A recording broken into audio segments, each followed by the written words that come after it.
Assalamualaikum warahmatullahi wabarakatuh. Alhamdulillah musollian ala Muhammadu wa alihi wa mantala amma ba'du. Para mustami'in yang dirahmati Allah Subhanahu wa taala, alhamdulillah kita sudah memasuki bulan suci Ramadan. Ini merupakan sebuah kenikmatan yang wajib kita syukuri. Cara bersyukurnya yaitu memaksimalkan amalan-amalan kita untuk menyongsong bulan Ramadan ini.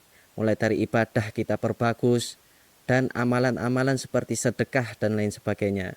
Salat serta salam hendaknya tetap kita curahkan kepada junjungan Nabi kita, Nabi Muhammad SAW. Para mustami'in yang dirahmati Allah Subhanahu wa taala, ada sebuah hadis yang termaktub dalam kitab Arba'in Nawawi, hadis Arba'in yang di karya Imam An-Nawawi. Yang pertama, hadis tersebut diriwayatkan oleh Umar bin Khattab. Bahwasanya hadis ini menjelaskan kepada kita semua, segala sesuatu itu tergantung kepada niatnya.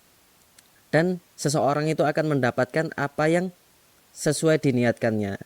Nah, dari hadis ini Imam Syafi'i menyebutkan bahwasannya niat itu sepertiga dari agama. Dan Imam Ahmad bin Hambal mengatakan bahwasannya niat adalah pokok agama. Para mustami'in yang dirahmati Allah Subhanahu wa taala, sebelum kita jauh membahas tentang niat, alangkah baiknya kita mengetahui apa itu arti niat. Niat secara bahasa yaitu al-qasdu. Qasdu yaitu kemauan atau kehendak. Nah, sedangkan secara istilah yaitu apa yang akan kita lakukan itu adalah niat. Niatan itu apa yang terbenam dalam hati dan yang akan hendak kita lakukan. Nah, dengan niat ini, sehingga dengan niat para ulama fikih itu mengeluarkan bahwasannya niat itu termasuk dalam rukun sholat. Jadi ketika kita tidak ada niat, sholat kita maka tidak sah. Begitu juga dengan puasa. Dari sini kan dapat kita ketahui bahwasanya niat itu adalah sesuatu yang sangat-sangat penting dalam kita melakukan sebuah ibadah. Nah, bahkan sebuah ibadah kita itu bisa bernilai karena adanya niat. Contoh, ada nih orang yang sholat tetapi niatnya hanya ingin dipuji. Tetapi ada orang yang lain juga, dia ingin sholat tetapi niatnya itu untuk ikhlas karena Allah semata. Maka nilainya yang didapat itu berbeda. Yang ingin dipuji ya dia akan mendapatkan sesuai keinginannya, sesuai niatnya, yaitu akan mendapatkan pujian. Kalau kita niatnya karena Allah, niscaya Allah akan membalasnya. Begitu juga dengan kebiasaan kita sehari-hari. Bekerja kita bisa mendapatkan pahala kalau kita niatkan karena ikhlas Allah semata. Terus apalagi tidur juga kita dapat mendapatkan pahala kalau tidur kita itu kita niatkan untuk supaya bisa bangun tahajud, bisa kuat untuk beraktivitas, sholatnya dan lain sebagainya, itu akan bernilai dengan ibadah. Nah,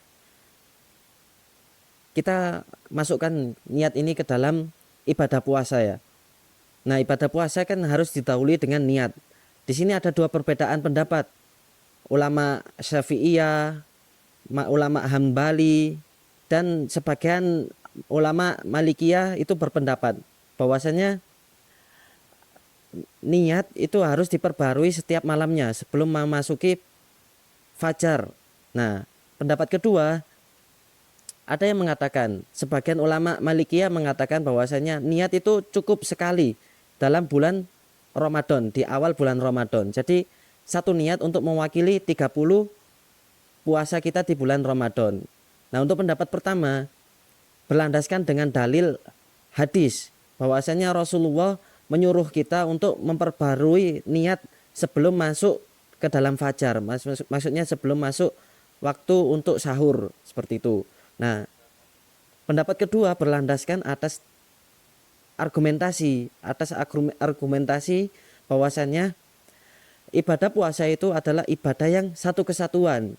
Jadi puasa itu adalah Ramadan yang satu. Jadi cukup satu niat untuk semasa 30 hari itu.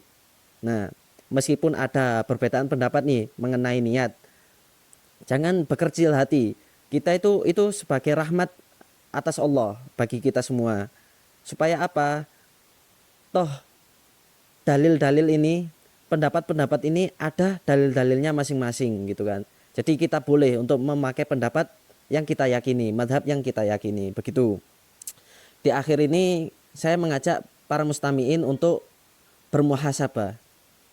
Sudahkah amalan-amalan puasa kita itu niatnya ikhlas karena Allah semata, atau amalan puasa kita ini hanya untuk mengikuti tradisi? Soalnya kan kayak ya udah nih orang-orang pada puasa kita ikut-ikutan puasa. Kita muhasabah, kita perbaiki niat kita gitu kan. Yang kedua, sudahkah imam taraweh, sholat taraweh kita itu kan ikhlas karena Allah semata, atau karena hanya ikut-ikutan? Di keluarga, di rumah kita taraweh semua nih, masa saya nggak ikut? Jangan sampai ada niatan seperti itu. Kita perbarui, kita perbaiki niat kita sebelum terlambat.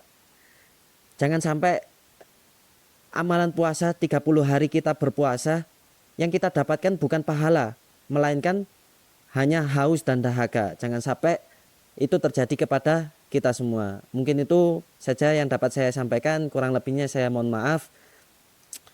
Wallahu muwafiq ila aqwamit thoriq, fastabiqul khairat. Wassalamualaikum warahmatullahi wabarakatuh.